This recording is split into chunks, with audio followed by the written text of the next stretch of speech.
Microeconomics. Introduction. In this chapter, you will learn about what is economics and why is it important. Microeconomics and macroeconomics. How economists use theories and models to understand economic issues and how economies can be organized. An overview of economic systems.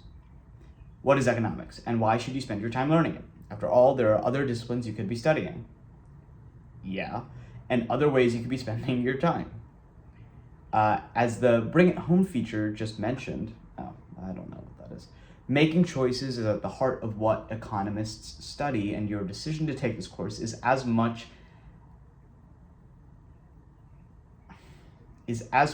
as economic decision as anything else. Is that a typo in chapter 1? To take this course is as much an economic decision as anything else. Economics is probably not what you think. It is not primarily about money or finance. It is not primarily about business. It is not mathematics. What is it then? It is both a subject area and a way of viewing the world. It's a little... All right.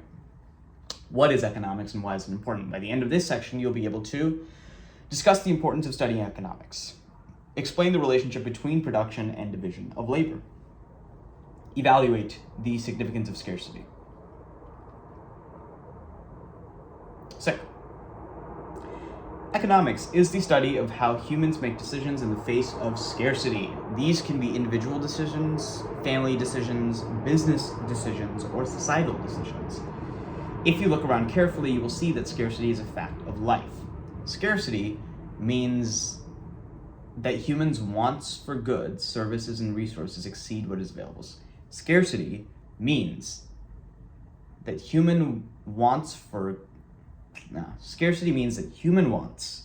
goods, services, and resources exceed what is available.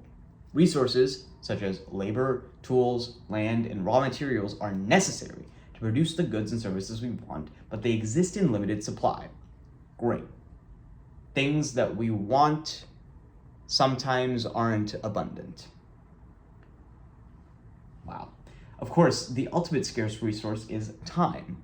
Everyone, rich or poor, has just 24 expendable hours in the day to earn income to acquire goods and services, for leisure time and for sleep. Oh, Jesus.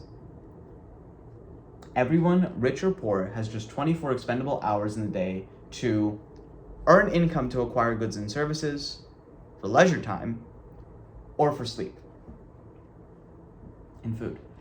At any point in time, there is only a finite amount of resources available. Think about it this way.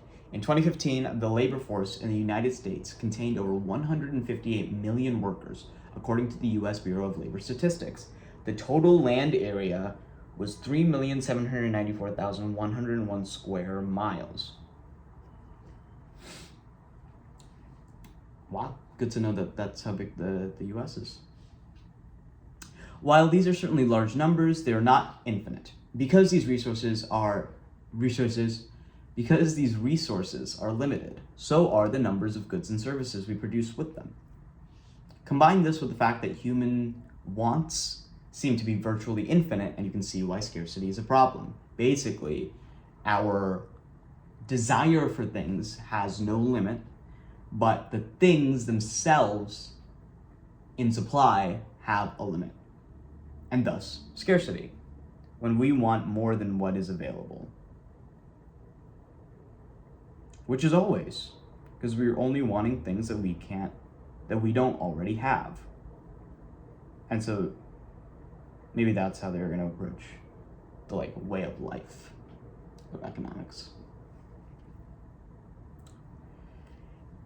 Intro to Fred. Data is very important in economics because it describes and measures the issues and problems that economics seek to understand. Man, it's a tough textbook to read. A variety of government agencies publish economic and social data. For this course, we will generally use data from the St. Louis Federal Reserve Bank's FRED database. FRED, or FRED, is very user-friendly. That's just a sentence. It allows you to display data in tables or charts, and you can easily download it into spreadsheet form if you want to use the data for other purposes. Great, so when I do my little portfolio of what I've learned, I will use Fred. I learned something.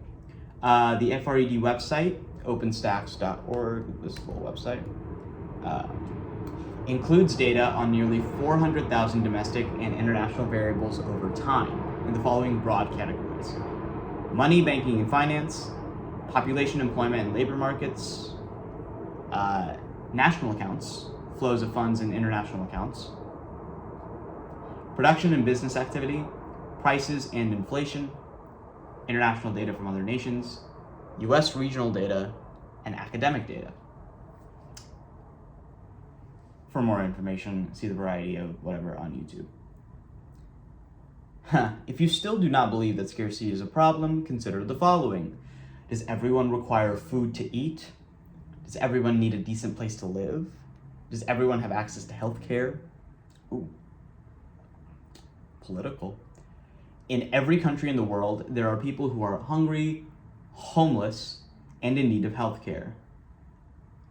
Just to focus on a few critical goods and services. Why is this the case? It is because of scarcity. Let's delve into the concept of scarcity a little deeper because it is crucial to understanding economics. Delve? I know that to be a ChatGPT giveaway word.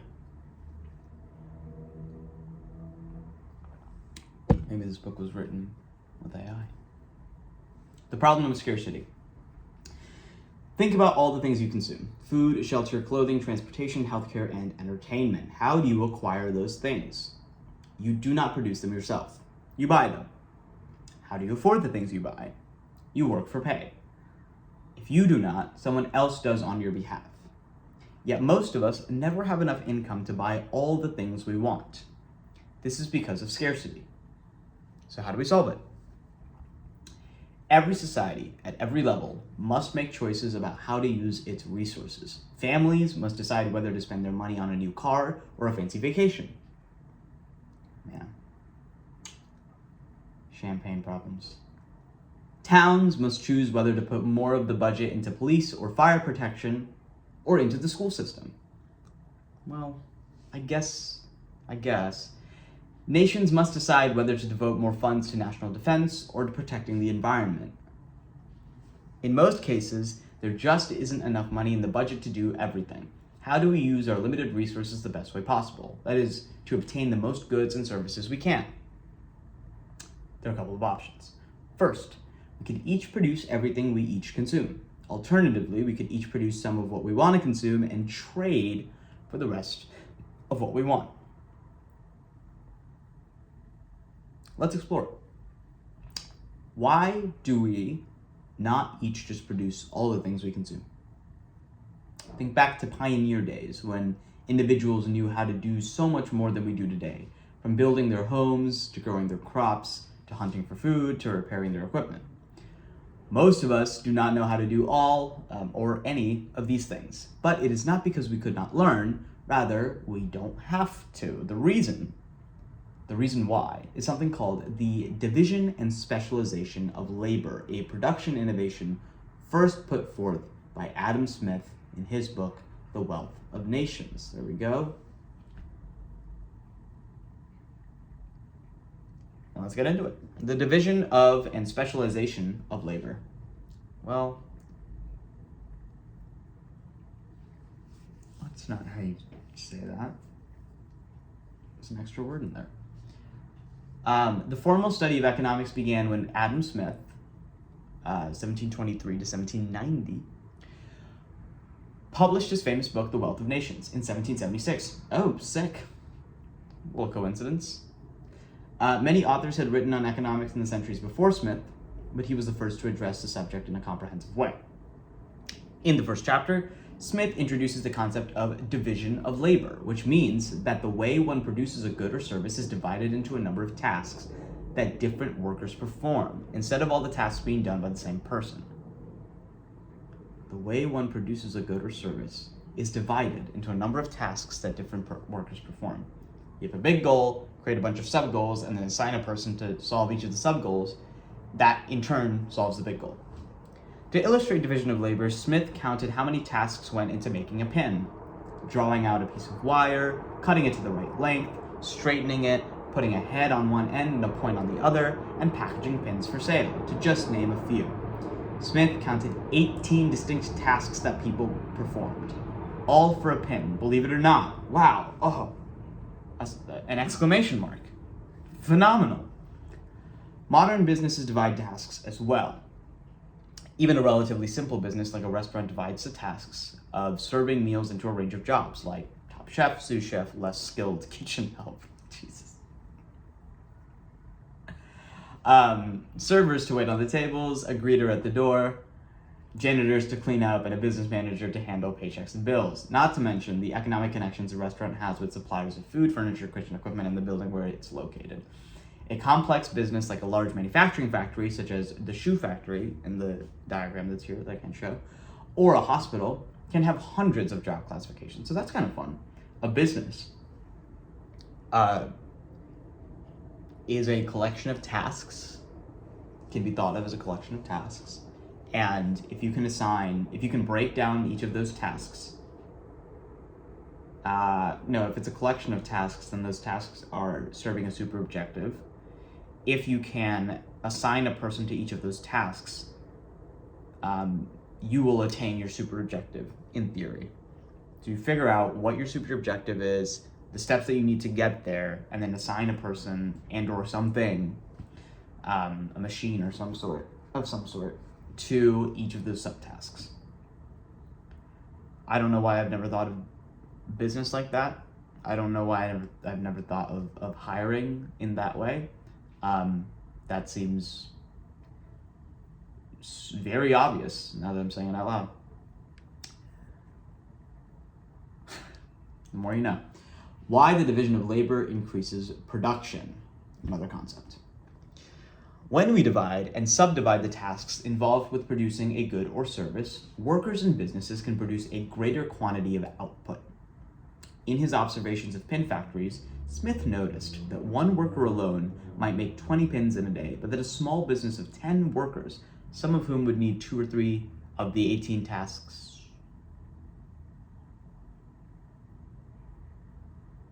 did I even say it right? Some of whom would need to complete 2 or 3 of the 18 tasks involved with pin making, could make 48,000 pins in a day. How can a group of workers, each specializing in certain tasks, produce so much more than the same number of workers who try to produce the entire good or service by themselves? Basically saying that one person can make 20 pins in one day, and if you had 10 workers, you should be able to make 200 pins in a day. The reality of the situation is, instead of making 200 pins, you make 48,000 pins in a day. Why? Smith offers 3 reasons. First, specialization. In a particular small job allows workers to focus on the parts of the production process where they have an advantage. Specialization in a particular small job allows workers to focus on the parts of the production process where they have an advantage. In later chapters, discussing comparative advantage. Great. People have different skills, talents, and interests, so they will be better at some jobs than at others. Makes sense? The particular advantages may be based on educational choices, which are in turn shaped by interests and talents. For example, anyway, only those with medical degrees qualify to become doctors, for instance. For some goods, geography affects specialization. For example, it is easier to be a wheat farmer in North Dakota than in Florida, but easier to run a tourist hotel in Florida than in North Dakota. If you live in or near a big city, it is easier to attract enough customers to operate a successful dry cleaning business or movie theater than if you live in a sparsely populated rural area. I hate the R's and the L's. That sucks. Oh well, we'll learn. Whatever the reason, if people specialize in the production of what they do best, they will be more effective than if they produce a combination of things, some of which they're good at and some of which they are not. Second, workers who specialize in certain tasks often learn to produce more quickly and with higher quality. This pattern holds true for many workers, especially assembly line laborers who build cars, stylists who cut hair. I don't know if that's true. And doctors who perform heart surgery. In fact, specialized workers often know their jobs well enough to suggest innovative ways to do their work faster and better. What part of the cog is the stylist? I guess in making the full product, which is the person. And yeah, they'll be able to cut hair better than I'll be able to cut hair because I don't know how to cut hair like that. Although I try. A similar pattern often operates within businesses. In many cases, a business that focuses on one or a few products, sometimes called its core competency, is more successful than firms that try to make a wide range of products. This should be applied to life. Do a couple of things really well, not a whole bunch of things, but because you won't do as much. Third, specialization allows businesses to take advantage of economies of scale, which means that for many goods, as the level of production increases, the average cost of producing each individual unit declines. The average cost of producing each individual unit declines as the level of production increases. For example, if a factory produces only 100 cars per year, each car will be quite expensive to make on average. However, if a factory produces 50,000 cars each year, then it can set up an assembly line with huge machines and workers performing specialized tasks, and the average cost of production per car will be lower. The ultimate result of workers who can focus on their preferences and talents, learn to do their specialized jobs better, and work in larger organizations.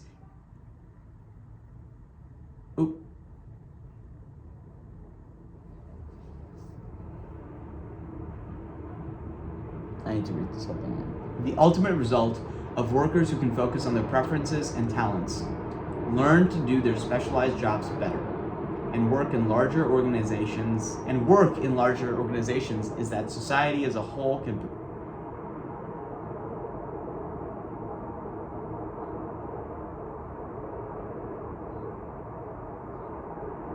the ultimate result of workers who can focus on their preferences and talents and work in larger organizations is that society as a whole can produce and consume far more than if each person tried to produce all of his or her own goods and services. The ultimate result of workers who can focus on their preferences and talents, learn to do their specialized jobs better, and work in larger organizations. Those three things. Focus on their preferences and talents, learn to do their specialized jobs better, and work in larger organizations is society as a whole could produce and consume far more than if each person tried to produce all of his or her own goods and services. The division and specialization of labor has been a force against the problem of scarcity, because we can now make more of the things that people want because each individual person is only doing a little bit and they're really, really good at it. And so they know how to be effective and efficient with it.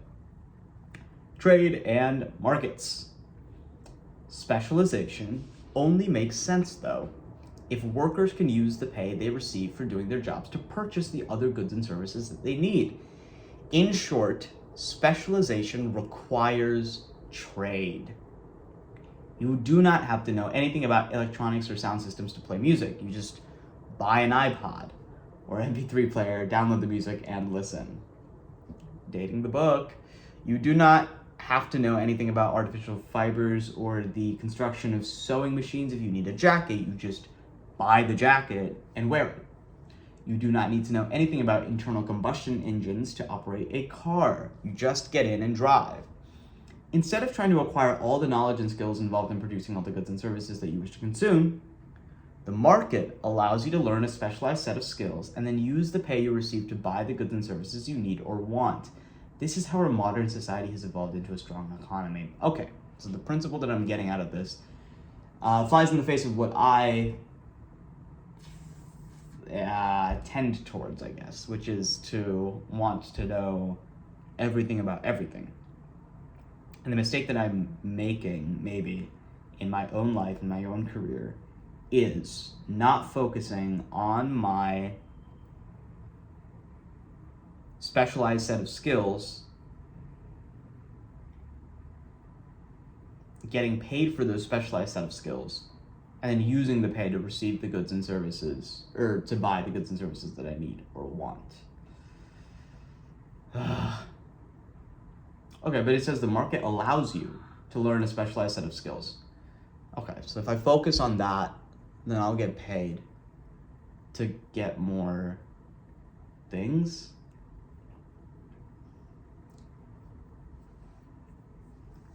That makes sense. That makes sense. And listening to the advice of people who existed in a time before economics and the specialization of labor probably doesn't take into account the context in which they lived, in which it was actually advantageous to know more things, which I still think is probably true, but currently is not serving me. And so maybe we double down on our specialized set of skills. I don't love that lesson, but it might be real. Anyway, why study economics? Now that you have an overview on what economics studies, let's quickly discuss why you are right to study it. Economics is not primarily a collection of facts to memorize, although there are plenty of important concepts to learn. Instead, think of economics as a collection of questions to answer or puzzles to work. I like puzzles. Most importantly, economics provides the tools to solve the puzzles. If the economics bug has not bitten you yet, there are other reasons why you should study economics.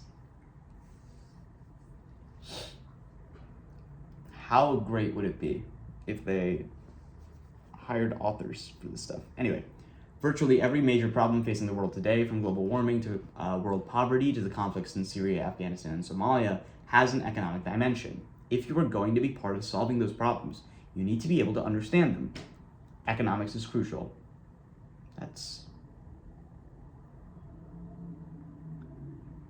Sure, okay, whatever. I'm sure they'll expound later. It is hard to overstate the importance of economics to good citizenship. You need to be able to vote intelligently on budgets, regulations, and laws in general. Agreed. When the US government came close to a standstill at the end of 2012 due to the fiscal cliff, what were the issues? Did you know? No, I was 12. And I hadn't studied economics. Maybe you'll tell me. A basic understanding of economics makes you a well-rounded thinker.